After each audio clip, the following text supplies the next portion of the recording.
베드로전서 3장 1절에서 7절입니다. 베드로전서 3장 1절에서 7절을 봉독해 주시기 바랍니다. 아내들아 이와 같이 자기 남편에게 순종하라. 이는 혹 말씀을 순종하지 않는 자라도 말로 말미암지 않고 그 아내의 행실로 말미암아 구원을 받게 하려 함이니 너희의 두려워하며 정결한 행실을 봄이라. 너희의 단장은 머리를 꾸미고 금을 차고 아름다운 옷을 입는 외모로 하지 말고 오직 마음에 숨은 사람을 온유하고 안정한 심령에 섞지 아니하는 것으로 하라. 이는 하나님 앞에 값진 것이니라. 전에 하나님께 소망을 두었던 거룩한 부녀들도 이와 같이 자기 남편에게 순종함으로 자기를 단정하였나니 사라가 아브라함을 주라 칭하여 순종한 것 같이 너희는 선을 행하고 아무 두려운 일에도 놀라지 아니하며 그의 딸이 되는 것이니라. 남편들아 이와 같이 지식을 따라 너희 아내와 동거하고 그를 더 연약한 그릇이요 또 생명의 은혜를 함께 이어받은 자로 알아 길이 여기라. 이는 너희 기도가 막히지 아니하게 하려 함이라. 아멘. 자, 오늘은 믿는 사람의 가정, 믿는 사람의 가정. 믿은이 아니라 믿는, 제가 믿은이라고 그랬나? 믿는 사람의 가정입니다. 믿는 사람의 가정. 베드로전서 3장 오늘 본문에서는 가정에 초점 맞추고 있어요. 아유, 고리타분하게 오늘 또 무슨 말이야? 아니, 그래도 들으십시오. 이렇게 사는 게 복입니다. 우리 그리스도인들은 가정에서 어떻게 살아야 되는가? 우리가 예수 그리스도를 주님으로 모셨다는 것은 정말 엄청난 축복이 아닐 수가 없어요. 그러나 우리가 구원받았다는 사실이 행복한 가정을 자동적으로 보장해 주는 건 아니에요. 물론 우리가 구원받았다는 그 사실 안에서 행복한 가정을 누릴 수 있는 가능성은 훨씬 더 안 믿는 가정보다 크다는 거예요. 더 힘이 있고 능력이 있다는 거예요. 그렇다고 해서 우리가 그리스도인 되었으므로 아무런 노력 없이도 행복한 가정생활이 주어지는 것이 아니라는 거예요. 더구나 믿지 않는 남편과 사는 믿는 아내의 어려움은 형언하기 어려워요. 정말 고통스러워요. 오늘 주신 말씀에서 이 문제를 다루고 있는데 사도 베드로가 성령의 감동을 받아서 이 편지를 쓸 당시 로마 사회에서 여성들의 지위라는 것은 말이 아니었습니다. 이 당시 로마에서는 어떤 풍습이 있었냐면 아내를 빌려줄지언정 돈을 빌려줄 수 없다고 말할 정도였어요. 아주 여자는 무시 중에 완전 깡무시하고 살았어요.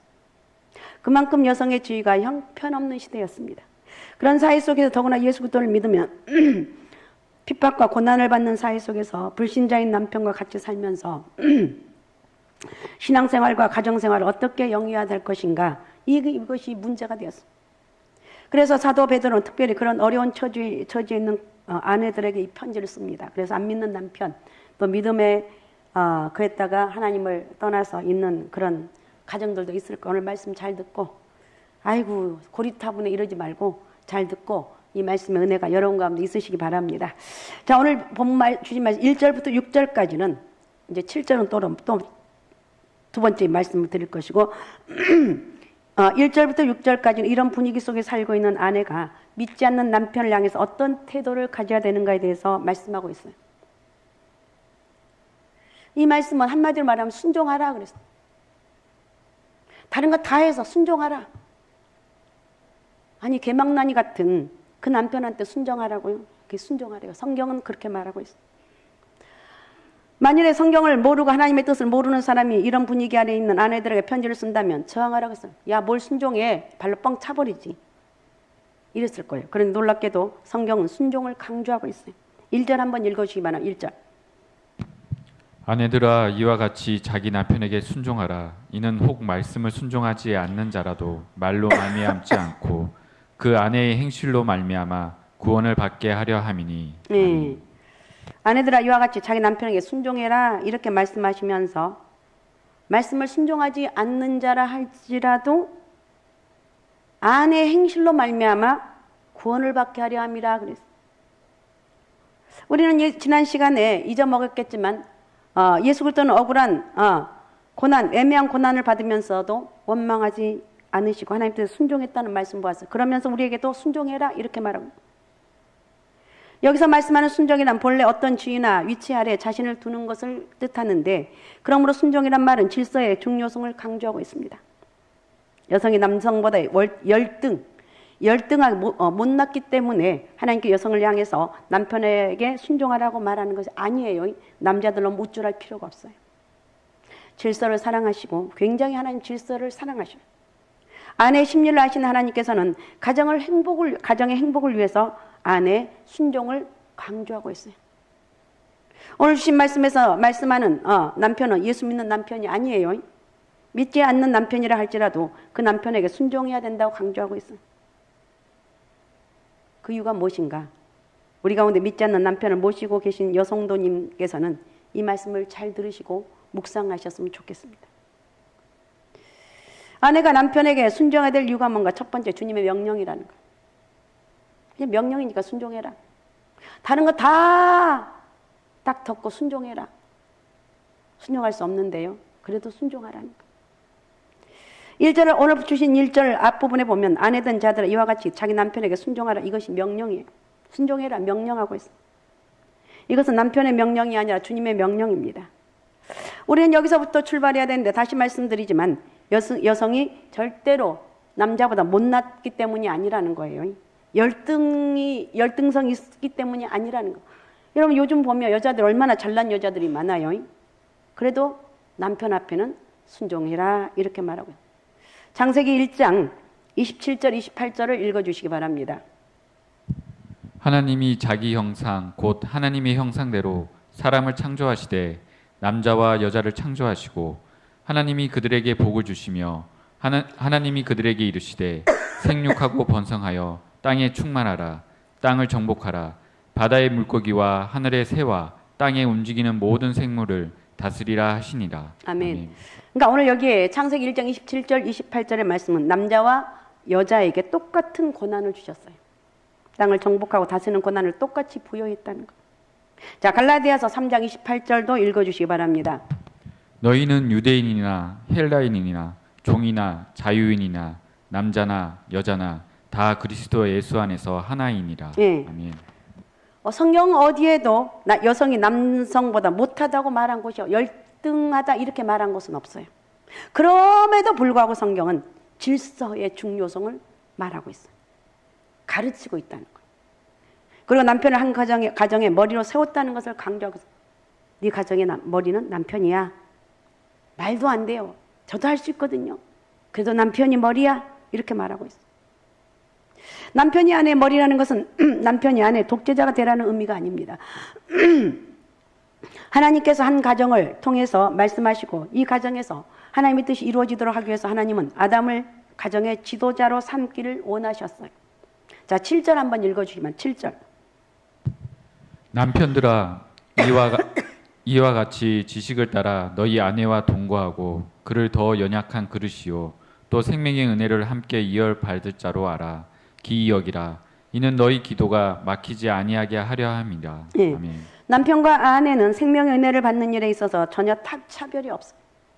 그래서 남성이 여성보다 결코 우월하다고 성경이 가르치지 않아요. 남자가 더 잘났다고 그런 게 아니에요. 잘났다는 게 질서. 그럼에도 불구하고 하나님 아들 예수 그리스도를 보내주셨고 보내신 바 아들 예수님은 무슨 일 하든지 아버지의 뜻을 떠나서는 아무것도 하지 않는다고 말씀하셨어요. 그리고 성취한 모든 것에 대해 영광을 다 하나님께 돌렸어요. 그리고 삼위일체 하나님의 영광스러운 경륜을 이루어 가셨어요. 이것이 하나님이 일하시는 방법이라는 거예요. 이것이 하나님 우주를 주관하시는 질서예요. 그래서 작은 우주라고도 말할 수 있는 가정에서도 작은 우주는 가정이에요. 가장 먼저 공동체 시작은 가정에서 이루어졌습니다. 가정에서 주님께서 똑같이 질서를 요구하셨습니다. 그러기에 하나님께서는 아내들아 남편에게 순종하라고 말씀하고 있습니다. 오늘 우리가 사는 시대에서 구시대적인 말씀으로 들릴지는 모릅니다. 아 진짜 말도 안 되는 소리야. 그러나 들으시고 이렇게 한번 살아가자는 거예요. 이건 왜 그러냐? 주님의 명령이에요. 그럼 우리는 명령을 따라야 됩니다. 주님의 명령에는 깊은 의미가 있습니다. 그 명령 따르는 사람에게 절대 손해가 나지 않아요. 여러분 이렇게 살면 여러분과 여러분의 가정에 축복의 은혜가 임할 줄로 믿습니다. 축복의 통로가 될 줄로 믿습니다. 그러면 여러분들이 저 목사님은 과연 어떻게 살 것인가? 저를 바라보지 말고 하나님을 바라보고 우리 가정 이렇게 남편이 아내에게 순종하며 살자. 이런 마음으로, 이런 믿음을 가지시기 바랍니다. 그 다음에 아내가 남편에게 순종해야 될 두 번째 이유는 복음의 증거의 기회가 된다는 거예요. 자, 1절, 2절을 다시 읽어주시기 바랍니다. 1절, 2절. 아내들아 이와 같이 자기 남편에게 순종하라. 이는 혹 말씀을 순종하지 않는 자라도 말로 말미암지 않고 그 아내의 행실로 말미암아 구원을 받게 하려 함이니 너희의 두려워하며 정결한 행실을 봄이라. 네, 그 순종의 태도가 복음 증거의 상황을 제공할 수 있는 것을 알 수가 있습니다. 아내가 남편에게 순종하는 태도를 통해서 남편에게도 전도할 수 있는 길이 열린다는 것. 가령 가정에서 아내가 남편의 성질을 계속 건드려 보십시오. 전도의 기회가 막힌다는 거예요. 이미 남편이 화가 나서 죽어도 예수 믿지 않겠다고 맹세를 거두고 네가 믿는 하나님 절대 안 믿어. 너 때문에 내가 절대 안 믿어. 내가 하나님이 살아계시고 막 기적과 능력을 행한다 할지라도 내가 너를 보니까 절대 믿을 수 없어. 아주 남자들은 좀 묘한 구석이 있어. 그냥 이렇게 하는 거. 물론 이것은 남자의 오만한 자존심이지만 하나님이 남자를 그렇게 지으셨어요. 그러므로 남편에게 전도하기 위해서라도 복음을 증거하기 위해서라도 아내는 남편에게 순종해야 한다. 할렐루야. 순종합시다. 순종의 은혜가 있으시기 바랍니다. 인간관계가 가까울수록 이 설교가 잘 통하지 않아요. 가까운 사람일수록 감동이 필요해. 그 감동은 우리의 삶을 통해서 우러나와야 된다는 거예요. 그래서 아내는 남편에게 순종해야 되는 거예요.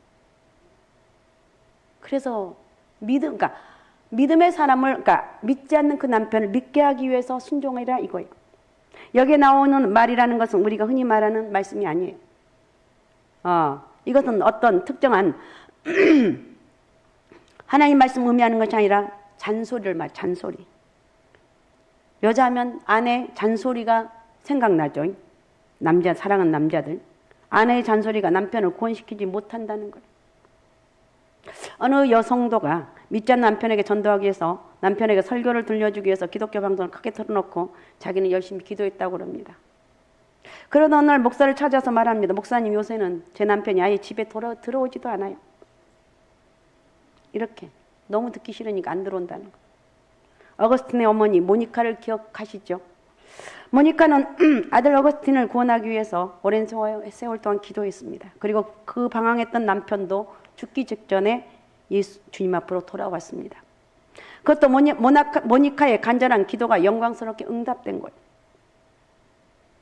아버지를 위해서 기도하면서 아버지를 극진히 섬기는 어머니의 이러한 모습이 아들에게 아주 깊은 감동을 주었습니다. 그래서 어거스틴의 참회록에 보면 이런 말이 나옵니다. 우리 어머니는 아버지를 마치 주님을 모시듯 했습니다.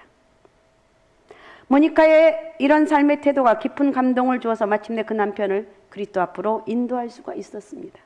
그죠? 이것이 바로 복음 증거의 열매를 맺게 할 수 있었다. 가까울수록 말은 통하지 않아요. 행위가 굉장히 중요해요. 야, 내가 너를 보니까 절대로 안 믿어. 부부간에 이게 참 묘한 거예요. 그래서 우리는 기도하고 또 기도하고 정말 믿을 수 있도록 모든 방법을 다 동원하는 거. 2절 다시 한번 읽어주시면 2절. 너희의 두려워하며 정결한 행실을 봄이라. 예, 여기서 너희의 두려워하며라는 것은 사람을 두려워하는 것이 아니라 하나님을 경외하는 것을 말합니다. 다시 말하면 하나님을 두려워하는 신앙적인 행위를 말하는데 그 다음 정결한 행위는 도덕적인 행위를 말합니다. 이렇게 신앙적으로 하나님을 경외하고 도덕적으로 정결한 아내의 태도야말로 남편에게 무언의 설교가 되는 거예요. 그것이 가장 감동스러운 설교라는 거예요. 하나님을 경외하고 신앙적으로 하나님을 경외하고 그 다음에 도덕적으로는 정결한 아내의 태도 이걸 가지자는 거예요. 이럴 때 이게 남편을 감동시키는 설교가 된다는 거예요. 세 번째, 인격이 되기 때문에 그렇습니다. 아내가 남편에게 순종하는 그 태도가 바로 아내의 인격입니다. 믿지 않는 남편에게 순종하면서 그의 신앙이 없음을 안타까운 마음은 그것이 우리의 인격을 형성시켜 나가는 거예요. 에이, 오늘 안 믿는 아내들이 더 많고요. 개판, 5판, 6판도 얼마나 많은데요. 그런 걸 바라보지 말고 우리는 다시 정말 이 말씀을 바라보면서 이렇게 살아가자는 거예요. 그리스도인들이 예수님의 학교에 들어오자마자 배워야 되는 게 뭐냐? 순종이에요, 순종. 그것은 하나님을 향한 순종이든 권위자에 대한 순종이든 순종의 태도처럼 귀한 것이 없어요.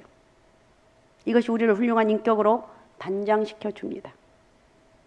이 사람도요, 이렇게 순종하며 고분고분하면 얼마나 좋은지 아유 참 쟤 괜찮다. 우리 상갈수만교 우리 청소년들, 청년들 다 이런 애들이에요. 아무리 봐도 너희는 괜찮다. 아무리 봐도 너희는 복받은 사람이다. 그러니까 우리 상갈수만교에서 나라 민족을 일할 수 있는, 하여튼 여러분이 거기에 그릇이 되든 안 되든 간에요. 저는 열심히 기도할 거예요. 우리 교회에서 하나님 영적인 리더자가 막 불같이 일어나게 도와주시고 나라 민족을 살릴 수 있는 그런 능력 있는 사람들이 불같이 일어나게 도와주옵소서. 그러면 하나님이 그럴 것 같아요. 야, 그릇은 하나도 없는데 내가 만들어야 되겠다. 하나님 만드는 거예요. 여러분 만들면 되는 거예요. 하나님 만드는 거예요. 오늘 갑자기 말씀을 들으면서 내가 이렇게 살면 안 되지. 내가 하나님 은혜로 살아가는 것이지. 내가 이렇게 믿음대로 살아가야지. 내가 말씀대로 살아가야지. 이렇게 하면서 바뀌어지는 거예요. 그래서 하나님이 원하는 사람이 되는 거예요. 자, 4절 한번 또 읽어주시기 바랍니다. 4절. 오직 마음에 숨은 사람을 온유하고 안정한 심령에 썩지 아니한 것으로 하라. 이는 하나님 앞에 값진 것이니라. 아멘. 네. 오직 마음에 숨은 사람을 온유하고 안정한 심령에 썩지 아니할 것으로 하라. 이것이 하나님 앞에 더 값진 것이다. 그래. 모든 예수 믿는 부인들이 반드시 가져야 될 두 가지 인격적인 덕목이 이 말씀에 나와 있습니다. 하나가 온유함이에요. 성경에서 말씀하는 온유는 힘이 다스려지고 있는 상태를 말하는데 어떤 말하는가? 펄펄 뛰는 야생마들을 데려다가 길을 들였습니다. 그 힘이 잘 다스려졌어. 고분고분 말을 잘 듣습니다. 헬라 사람들은 바로 그런 상태가 온유해졌다고 말합니다.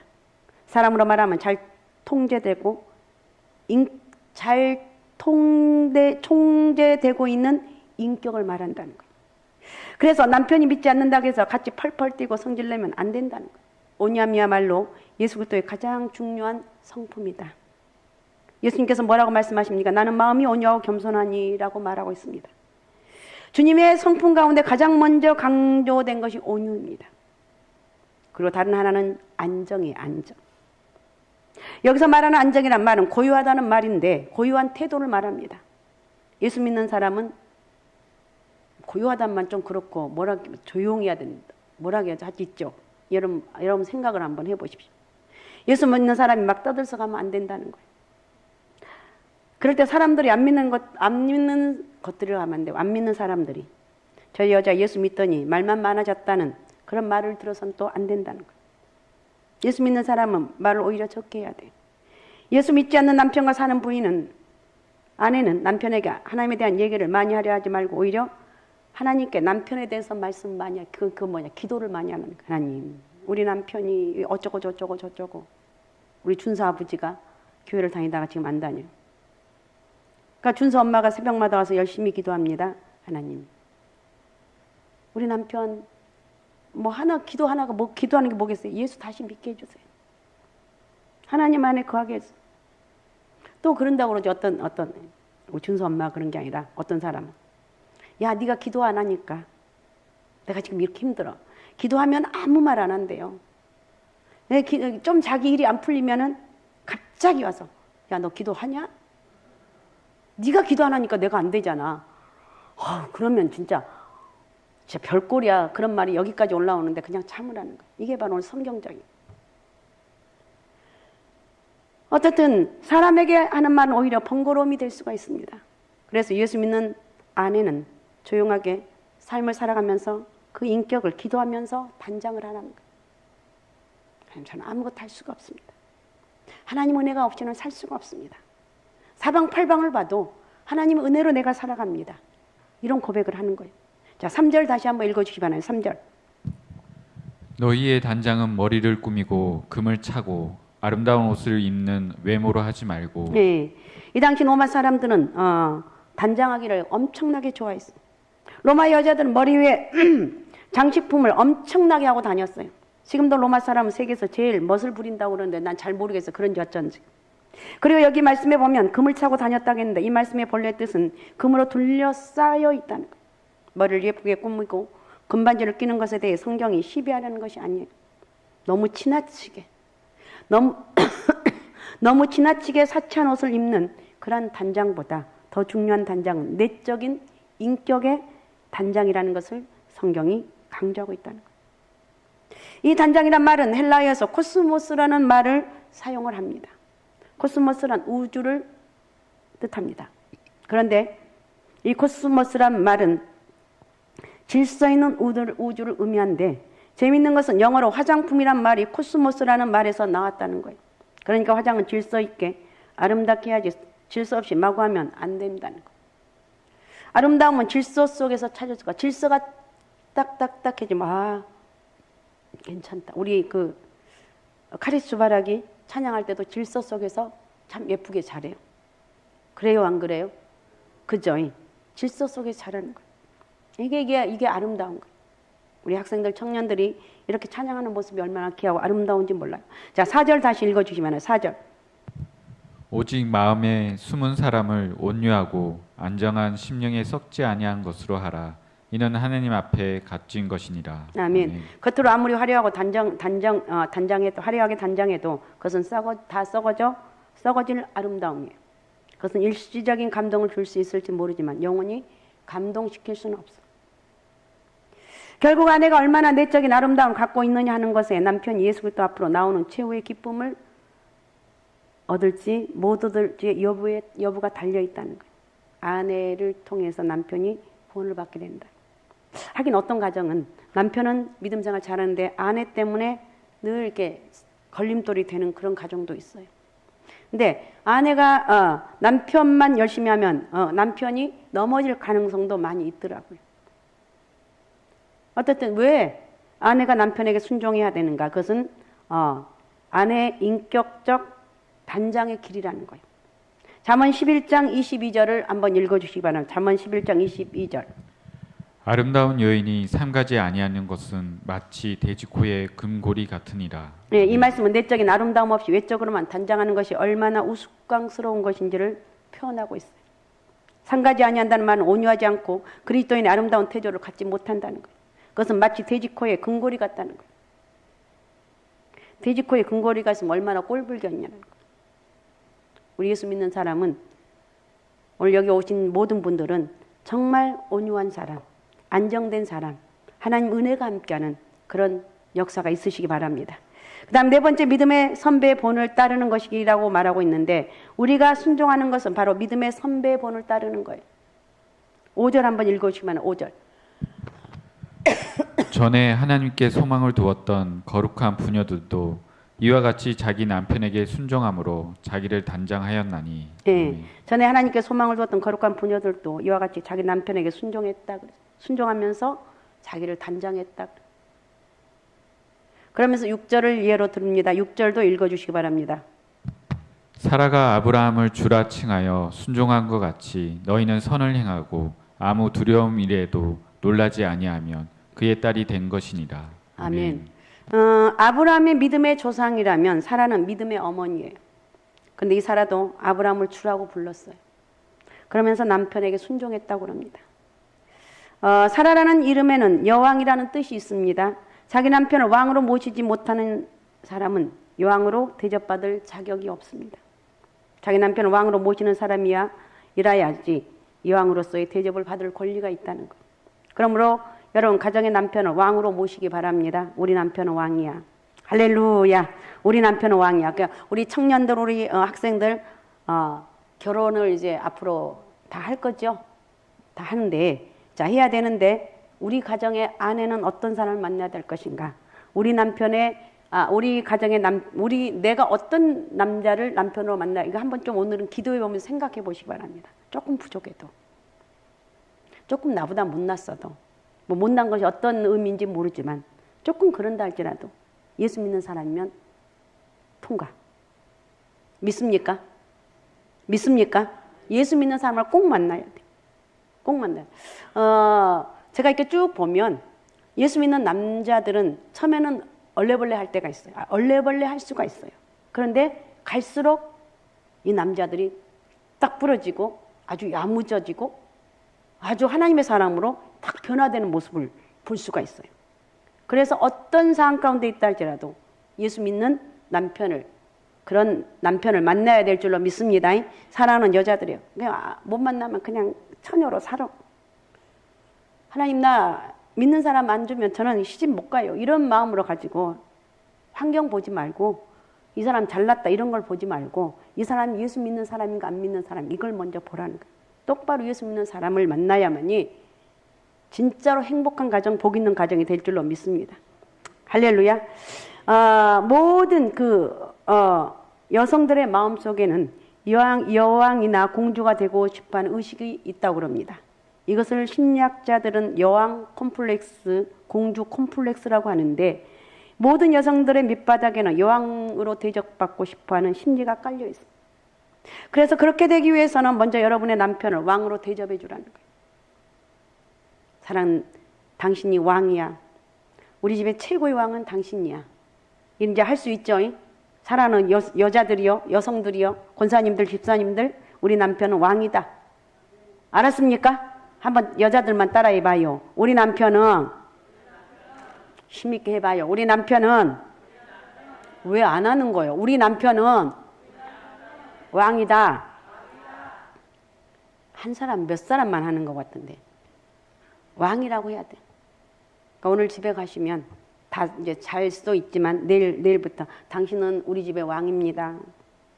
갑자기 마누라가 미쳤나 봐. 안 미쳤어. 내가 오늘 말씀을 들었더니 우리 집의 가장 최고의 왕은 당신인데 내가 그걸 몰랐다고. 뭐 요즘 뭐 여자가 돈도 많이 벌고 그런 거 다 소용없어. 아무리 돈을 많이 번다 할지라도 아무리 실력 있는 사람이라 한다 할지라도 남편을 왕으로 인정하라는 거예요. 알았습니까? 알았습니까? 당신은 왕이다. 그래서 왕처럼 모시라는 거예요. 왕으로 대접하라는 거예요. 술을 잔뜩 마시고 들어와도 신경질 내지 말고. 아이고 저 지긋지긋한 인간 또 술 처먹고 들어오네. 에이 저 마귀 같은 자식. 그렇게 하지 마시고 폐하 이제 오시나이까. 약주 드시느라고 얼마나 수고가 많으셨습니까? 이렇게 말하는 거예요. 한 달만 왕으로 모셔보시기 바랍니다. 감동받지 않는 남편이 없다는 거예요. 아브라함이 갈대아 우르를 떠날 때 갈 바를 알지 못하고 떠났습니다. 아브라함이 사라에게 이렇게 말하는 장면을 한번 이건 상상이에요. 성경에 나와 있지 않나요? 상상하는 모습. 여보, 하나님이 우리더러 여기를 떠나라고 하셔. 어디로 가라는데요? 글쎄, 그것은 모르겠고 아무튼 여기를 떠나라고 하시네. 이렇게 하면 보통 여자들은 어떻게 당신 미쳤어? 제정신이야? 갑자기 뭐 이럴 건데 사라는 그렇게 하지 않았어. 갈 것도 모르면서 어디로 간다고 그거 하세요 했다면 어떻게 떠날 수가 있었겠습니까? 아브라함도 훌륭하지만 사라는 진짜 정말 그러니까 정말 훌륭해요. 그래서 믿음의 위대한 조상의 곁에는 믿음의 아내가 있었다는 거. 믿음의 훌륭한 사람 옆에는 기도하는 어머니가 있었다는 거. 그래서 사라는 우리 결혼하려면 먼저는 엄마가 신앙생활 하는가 그걸 먼저 봐요. 그 엄마가 기도 많이 한 사람인가. 우리 준서는 1등 신랑감이 엄마가 기도를 많이 하니까. 기도 많이 한 사람. 기도한 사람 그리고 또 누구냐.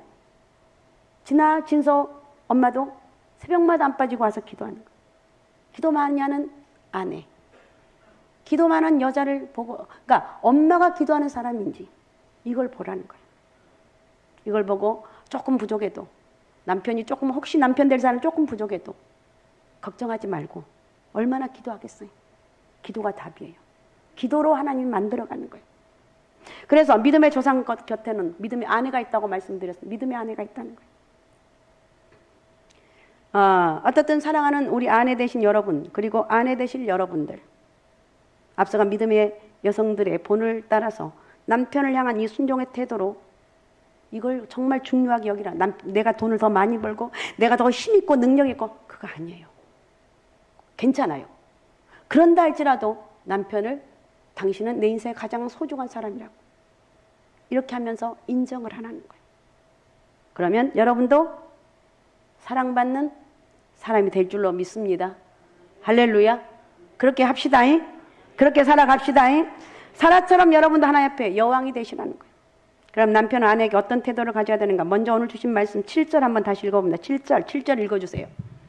남편들아 이와 같이 지식을 따라 너희 아내와 동거하고 그를 더 연약한 그릇이요 또 생명의 은혜를 함께 이어받을 자로 알아 기이 여기라 이는 너희가 기도가 막히지 아니하게 하려 함이라. 네, 지적인 면을 말씀하고 있습니다.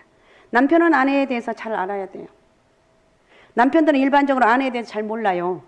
그런 것 같아요? 안 그런 것 같아요? 사랑하는 여자들이요. 남편들이 여러분 잘 알아요? 몰라요? 몰라요? 알아요? 내가 한번 예를 들어볼게요. 남편들 여러분들은 아내 생일을 뭐 요즘은 기억하겠죠. 아시는 분들 또 없을 수도 있어요. 결혼기념일, 또 아내의 건강 상태가 지금 어떤지, 그리고 아내가 마음속에 간직하고 있는 꿈이 무엇인지 어떻게 하면 아내를 알 수가 있겠는가? 그럼 나 그거 잘 모르는데요. 그래서 지속적인 대화를 하라는 거예요. 아이고 우리 아내 남자들은 되게 무심해요. 남자들은 그냥 똑같은 것도 못 봐. 여보 이거 있잖아. 응? 그랬어? 아, 못 봤네. 이렇게 지나가요. 그래서 대화가 늘 있어야 돼요. 난 평생 살면서 지금까지 대화도 안 하고 산다. 이런 분들은 여러분이 먼저 풀어요. 여러분이 먼저 얘기를 시작하는 거예요. 대화를 시작을 뭘로? 우리 신랑은 최고로 멋있는 사람이야. 다른 게 없어. 잘났다고 인정해주면 거기서 남자들은 입이 술술술 열리는 거예요. 우리 고목사님이 자기가 몇 살처럼 보이네요. 얘기해야 되나 말아야 되나. 그러면서 오늘인가 어저께인가 그 본인이 47이라고 그랬던가 49이라고 그럼 나보다 나이가 어리네. 내가 그럼 나이가 어리네. 그러니까 그럼 57이. 하여튼 그러면서 웃었거든요. 그러니까 남자들이고 여자들이고 당신 진짜 최고야. 와 20년은 젊어 보인다. 우리 민창호 장로님 20년은 젊어 보인다. 이렇게 말하면 민창호 장로님 집에 가면 거울을 볼 것이고 여보 내가 진짜 젊어 보여? 내가 진짜 괜찮아 보여? 이렇게 얘기하는 거예요. 사람은 다른 게 없어. 그러면서 말이 많아지는 거예요. 그러면서 우리 마누라 오늘 보니까 진짜 이쁘다. 우리 마누라 진짜 보니까 야 재영아 니네 엄마 이름 누구냐? 김선진. 선진아 너 진짜 이쁘다. 이러면서 이렇게 얘기가 되는 거예요. 이게 바로 사랑입니다. 그리고 신체적인 면으로 너희 아내와 동거하고 일하겠는데 이 말은 성생활도 책임을 지라는 거예요. 그리고 동거한다는 말 속에는 시간을 함께 보낸다는 의미가 포함되어 있습니다. 정말 동거하려면 시간을 내야 돼요. 아내를 위해서 시간을 내라는 거예요. 뿐만 아니라 동거한다는 것은 문자 그대로 삶을 나누는 것을 의미합니다. 나는 우리 신랑이요. 나보다 훨씬 못하고요. 돈도 요즘 다 돈으로 생각을 하잖아요. 훨씬 못하기 때문에요. 근데 그렇게 하지 마세요. 여러분이 신랑보다 100배, 1000배를 많이 번다 할지라도 남편을 인정해 주라는 거예요. 남편을 존중해 주라는 거예요. 거기서부터 가정에 진정한 행복이 있다는 거예요. 믿습니까? 그러니까 동거한다는 것은 하룻밤 잠이나 자고 나가는 것을 의미하는 것이 아니에요. 우리의 가정이 하숙집이 아니에요. 아내와 함께 삶을 나누며 사는 거라는 거예요. 여러분 남편 대신 여러분 가정이 무엇입니까? 하룻밤 머물다 가는 것입니까? 아니에요.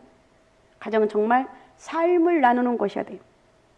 그리고 정서적인 면으로 저는 더 연약한 그릇이요 이렇게 말하고 있어요.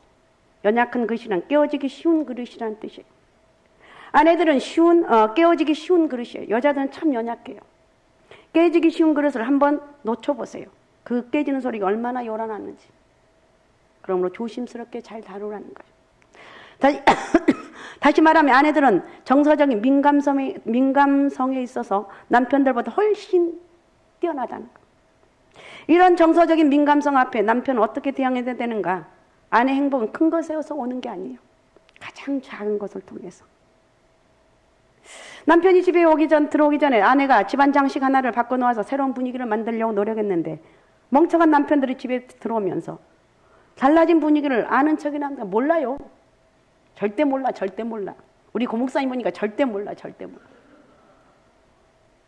그러니까 남자들 하는 말은 제 고목사님 얘기해서 죄송한데 이제 안 할게요. 남자들은 딱 집에 오면 뭐 하죠? 밥 줘. 자자. 그렇게 땡이에요. 그때 아내들이 얼마나 실망하냐는 거예요. 남편이 아내에게 어떤 반응을 보여야 됩니까? 오늘 주신 말씀에서는 그런 아내를 귀히 여기라고 말하고 있어요. 영적인 면으로는 어떤가? 7절 후반절에 보면 이는 너희 기도가 막히지 않게 하려 합니다. 기도가 막히지 않는 비결이. 지금까지 말씀드린 대로 남편과 아내가 지적인 면에서나 신체적인 면에서 정서적인 면에서 정성적인 관계가 유지돼야만이 하나님께 드리는 기도가 막히지 않는다. 다시 말하면 부부관계가 정상이 되어야지 남편의 영적인 생활도 제대로 유지될 수가 있다는 거예요. 남편과 아내가 한바탕 싸운 다음에도 기도해야 됩니다. 함께 가정을 위해서 기도해야 되고 왜 이렇게 남편이 아내에게 성의를 다해야 됩니까? 또 생명의 은혜를 유업을 함께 받은 자로 알아야 되기 때문에 그렇다는 거예요. 생명의 은혜란 영생의 선물, 구원의 선물을 의미합니다. 하나님이 주신 최고의 은혜의 선물, 하나님이 주신 최고의 선물, 구원의 선물을 주셨다는 거예요.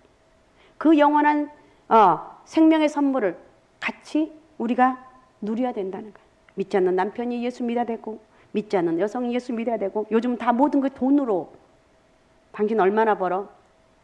이러면서 남편 무시하고 아내 무시하고 이러는데 그렇게 하지 마. 아무리 여자가 남편보다 수십억을 더 번다 할지라도 우리 남편 내가 당신 때문에 이렇게 돈을 잘 벌고 있고 당신이 이렇게 기도해주고 이렇게 밀어줘서 내가 이렇게 잘 나갈 수가 있어. 여보 고마워. 이 말 한마디 하면은 다 통과되는. 어떻든 우리는 이렇게 남편을 위해주고 섬겨주는 게 큰 능력이라는 거예요. 하나님 나라에서 우리는 영원한 생명의 은혜를 함께 누릴 수가 있다는 거예요. 우리는 부부는 서로 영원한 동반자다. 그리스도 안에서 남녀가 함께 살아갈 때 이 땅에서만 함께 누리는 것이 아니에요. 부부는 영혼을 통한 파트너예요. 믿습니까? 파트너. 그러니까 준서야 결혼하되 믿는 아내를 만나야 되겠지? 진아야 남편을 만날 때 믿는 남편을 만나야 되겠지? 기도해 지금부터. 하나님 남자들이 예수 믿는 남자들이 작은데요. 그냥 그래서 기도하는 거예요.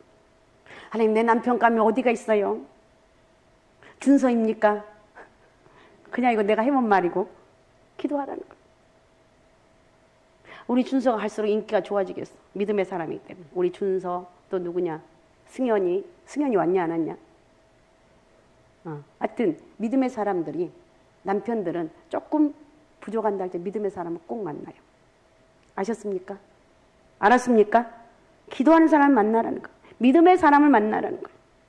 그래서 아내를 위해서 기도하고 아내와 함께 기도하고 서로를 위해서 기도하면서 하나님 은혜로 살아가는 영적인 축복이 오늘 여러분 가운데 크게 있으시기 바랍니다. 할렐루야. 그런 은혜로 살아갑시다. 오직 예수 오직 믿음 오직 성령 충만함으로 이 세상에서 정말 부부가 외적인 것을 바라본 것이 아니라 정말 내면의 그 부부가 서로 사랑하면서 믿음 안에서 행복한 삶을 살아갈 때 이것처럼 최고의 축복이 없다는 거예요. 돈을 바라보지 말고 돈으로 보지 말고 그 어떤 것으로 보지 말고 당신은 내 인생의 가장 소중한 사람이라고. 알았습니까? 사랑하는 아내들이 오늘 집에 가서 남편에게 당신은 나에게 정말 소중한 사람이라고 이렇게 고백하시고 서로가 남편도 아내에게 당신은 나에게 소중한 사람이라고 고백하면서 행복한 가정이 되시기 바랍니다. 할렐루야. 그리고 하늘나라 같이 가야 되지 않겠느냐는 거예요. 천국에 같이 가야지 혼자 가면 되겠냐고요. 그렇게 같이 가서 믿음으로 살아가는 그런 영적 은혜와 축복이 함께하는 그런 은혜가 있으시기 바랍니다. 그런 축복이 있으시기 바랍니다. 자, 우리 기도문.